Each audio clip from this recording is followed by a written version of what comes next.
Secretary Blinken, Ambassador Makuntz, Speaker Emerita Pelosi, Senator Cardin, and Mrs. Cardin, Mrs. Edelman Cardin, Undersecretary Zaya, family members, distinguished guests, and especially the anti-corruption champions, welcome. It's now 3 years, almost to the day, since the White House released the strategy on countering corruption, announcing a new framework for addressing corruption. Today, we recognize individuals doing the hard work of implementing transformative anti-corruption initiatives on the ground in their communities, often at great risk, personal risk, and professional risk. The champions have been in the United States for several days for meetings with government counterparts as part of an international visitor leadership program. And I want to thank the Bureau of Educational and Cultural Affairs for your partnership in putting together this valuable program. To open our ceremony today, we will hear from someone who has been a force for good in this area. Throughout her career, she has been a tireless advocate for the vulnerable, something she has in common with our champions here today. I am delighted to welcome Speaker Emerita Nancy Pelosi.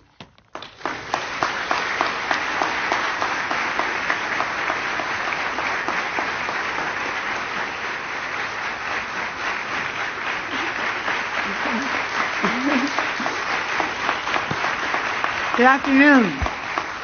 Good afternoon. Each year, the United Nations proclaims December 9th International Anti-Corruption Day. And this year's theme is Uniting with Youth Against Corruption, Shaping Tomorrow's Integrity. In that spirit, may we all draw inspiration from the stories of our honorees, so courageous. Not just to be brilliant, not just to be strategic in fighting corruption, but to have the courage to do it. And that's why I think we are so in awe of you here today. In doing so, we want to build a future worthy of the sacrifice that they are making and others are making as well. I have a couple words to say about this, but I do want to, my purpose was to introduce Secretary Blinken, and I do that with great joy, not before I talk about Ben Cardin. Ben Cardin has been a champion in the Congress honorees. He has been a champion as chair of the Foreign Relations Committee, it's called in the Senate. We have a different name in the House. We do that. But whatever it is, we have a different name. But Ben Cardin has been a champion in his whole career in Congress and even before, Speaker of the House in Maryland, about respecting the dignity and worth of every person. And as you know, the Magnitsky legislation was really initiated by Ben Cardin, and that is an anti-corruption piece of legislation. But that is only part of it. For his whole career, the Helsinki Commission, all of the human rights issues, and all that are related to it. So he's really quite the champion, and he's gotten many awards for it as well. Thank you for your leadership. Todd.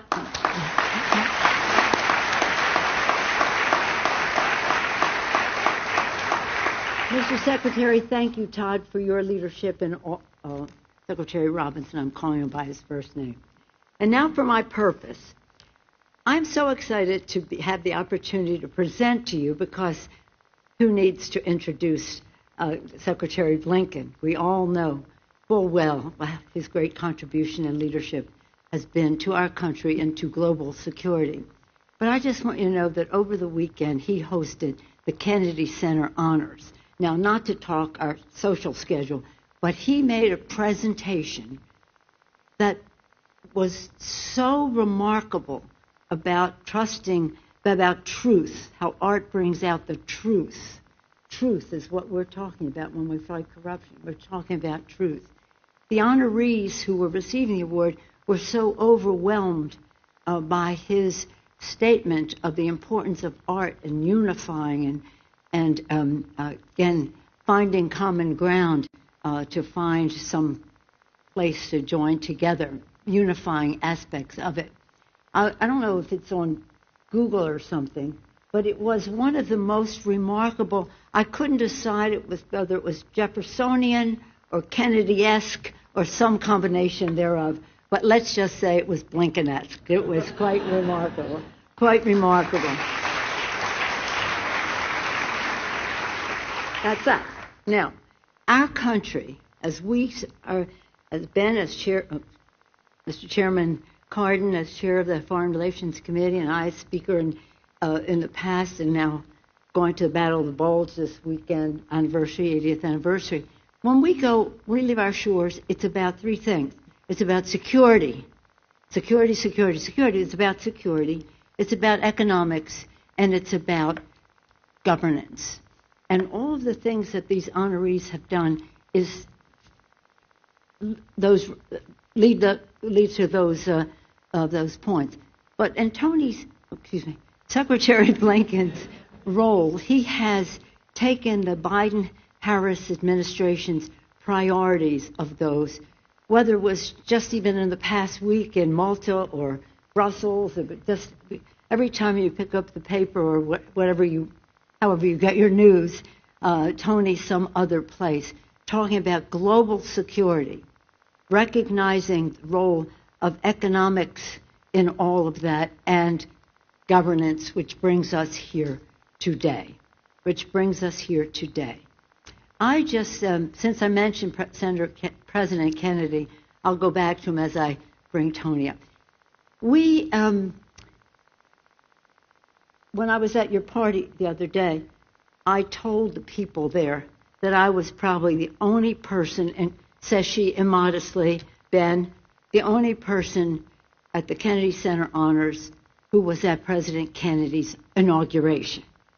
I was a student and in school, obviously, and this is why I bring it up.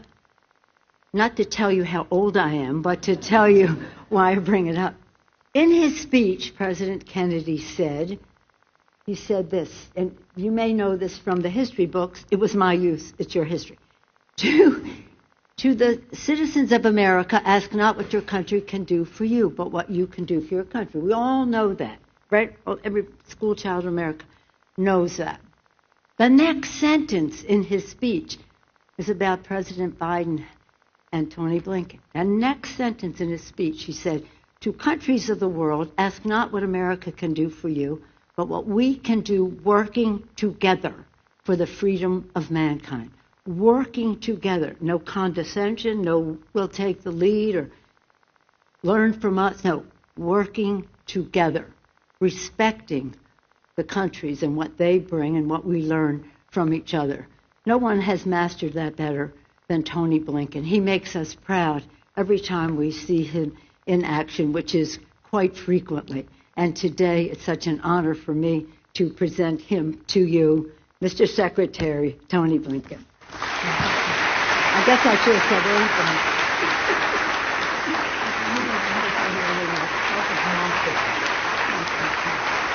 Thank you. Good afternoon. Welcome to the State Department. Being introduced by Speaker is a little bit like having Taylor Swift as your opening act. It can only go downhill from here. But I have to tell you that in my 32 years or so doing this, never have I had the honor or privilege of working with a better, more determined, more effective leader than Speaker Nancy Pelosi. Thank you.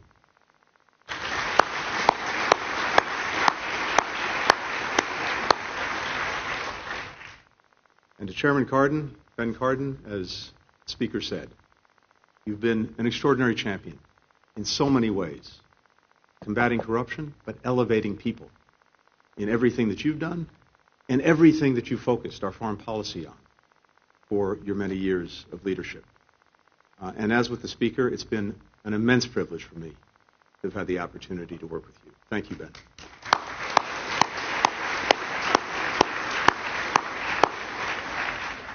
Before I get to the subject at hand, permit me to speak briefly about the situation in Syria.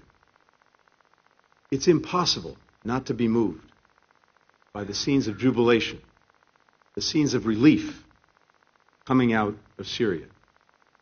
People dancing in the streets, families weeping as they embrace children, husbands, wives who've spent years locked away in the Assad regime's prison. After 14 years of conflict and decades of brutal repression under the Assad regime, Syrians finally feel hope for their future. The overwhelming majority of people in Syria have only known life under the iron fist of the Assads. Now, they will know something else. The end of this regime is a defeat for all who enabled its barbarity and its corruption, none more than Iran, Hezbollah, and Russia. So this moment presents a historic opportunity, but it also carries considerable risks.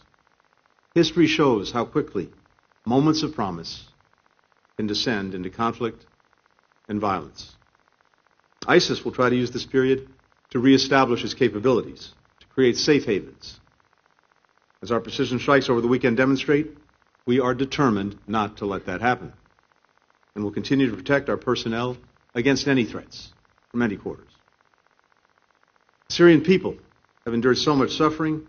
We have work to do to ensure that they endure no more.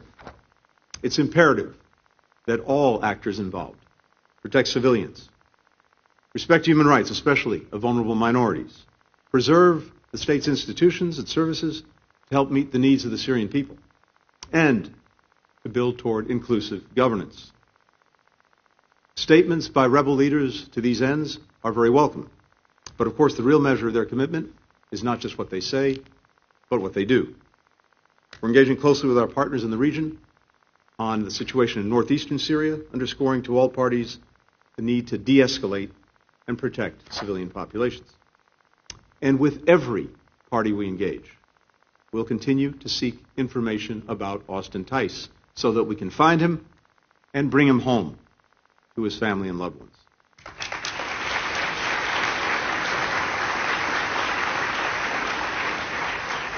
The Syrian people have to be the ones to choose their path, their future. Senior officials from this department are fanning out through the region as we speak, working with counterparts on how the United States can help support the Syrian people as they decide their own path for the future, including now through providing humanitarian assistance directly to people, particularly those who've been displaced, and help them begin to recover. Over the coming days, I'll be in close consultations, as we've been throughout the weekend, with key allies and key partners in the region, as well as beyond. Now, the United States has clear and enduring interests in Syria. We have a strong interest in preventing the reemergence of ISIS, given the death and destruction that it's wrought for so long. We have a clear interest in ensuring that whatever weapons of mass destruction or components are left in Syria do not fall into the wrong hands. We have a clear interest in doing what we can to avoid the fragmentation of Syria, mass migrations from Syria, and, of course, the export of terrorism and extremism. The region and the world have a responsibility to support the Syrian people as they begin to rebuild their country and chart a new direction. The United States should be committed to supporting them as they do that. Now, turning to the reason that we're all here. Today, we honor 10 remarkable individuals who've made extraordinary contributions in the fight against corruption, a threat which poses profound and far-reaching challenges to all of our societies. We know that when officials abuse their positions of power for self-enrichment, for advancement, citizens lose faith in their government. And governments are denied the resources that should be dedicated to their citizens. It diminishes the quality of essential public services, from healthcare to education. It undercuts economic opportunity for everyone. Corruption also exacerbates irregular migration, instability, conflict, conditions that terrorists, criminals, and adversaries all exploit.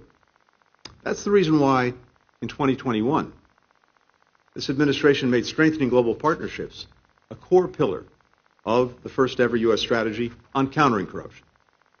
Together, we've expanded our technical support to reform-minded governments. We trained thousands of justice officials and investigative journalists all around the world. We developed international monitoring mechanisms to promote greater integrity and accountability in high-risk sectors. Earlier today, the Department issued our first visa restrictions under a new authority, announced last year to deny safe haven to the facilitators of corruption. Now, for all of these efforts, the most important drivers of progress are the individuals on the front lines, whose hard-won insights inform our approach, whose daily work is delivering real results. This year's honorees include government officials who've converted political openings into meaningful institutional change. In Panama, Attorney General Javier Enrique Carballo Salazar took advantage of a statewide country's first ever anti-corruption task force. Albania's chief special prosecutor, Altin Dumani, leads a new national agency mandated during the constitutional reforms of 2016 that prosecutes senior officials and organized crime leaders. Today, it is the most trusted public institution in Albania. Following Armenia's 2018 democratic transition, Deputy Prosecutor General Sapuri Galan co-drafted an asset forfeiture law that has allowed the government to recapture millions of dollars in public funds that were stolen by corrupt officials and oligarchs. This year, she was appointed Minister of Justice. Of course, pursuing accountability from within government often comes at great personal risk. In Lebanon, Judge Carl Youssef Irani presided over some of the country's most high-profile cases of state corruption. During the probe into the 2020 Beirut port explosion, Judge Irani rebuffed repeated attempts by government officials to protect politically connected suspects. In Colombia, Lieutenant Colonel Jorge Mora has led the National Police's anti-corruption force in investigating a range of abuses, from embezzled COVID-19 relief funds to money laundering operations. Death threats forced Lieutenant Colonel Mora to relocate, along with his wife and newborn child, to a secure facility.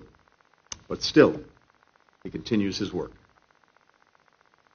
Today's champions also represent civil society. Dr. Jim Spare Sentongo, professor and political cartoonist from Uganda, organizes social media campaigns that encourage Ugandans to post photos depicting mismanaged state resources. Through generating public pressure, his online movements have prompted constructive steps from government, including commitments to improve infrastructure and healthcare. In Kazakhstan, the NGO, led by Didar Nurkenovich Smagulov, solicits and examines corruption allegations submitted by ordinary citizens. Since 2020, the group has reviewed more than 8,700 tips and published reports that have aided in the prosecution of countless officials. Maranyang founded Gambia Participates, a nonprofit that trains young people to engage with elected officials. In recent years, his NGO consulted with lawmakers who drafted the country's first anti-corruption bill, reviewing the text together, clause by clause. This 2024 cohort also includes investigative journalists who've deepened public knowledge about corruption. In Nepal, Matrika Dal's reporting on the embezzlement of state land and selling refugee status to people who did not need it has led to the prosecution of former deputy prime ministers, among other senior officials. Finally, Azerbaijani journalist Sevnig Basigizi has devoted more than a decade in exposing government abuses.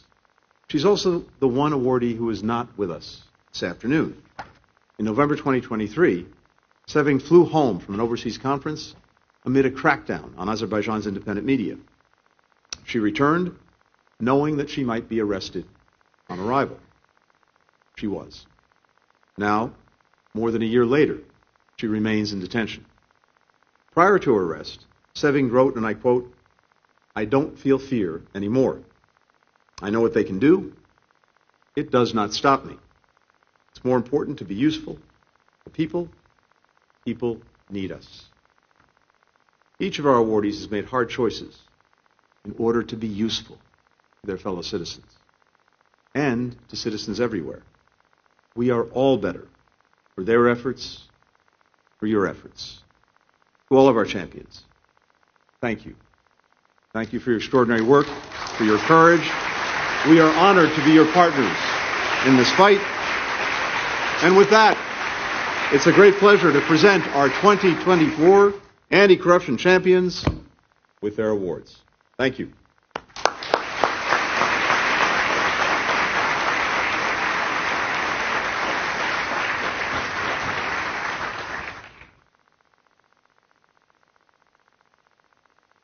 Good afternoon. My name is Shelby Smith Wilson, and I join you today as INL's Principal Deputy Assistant Secretary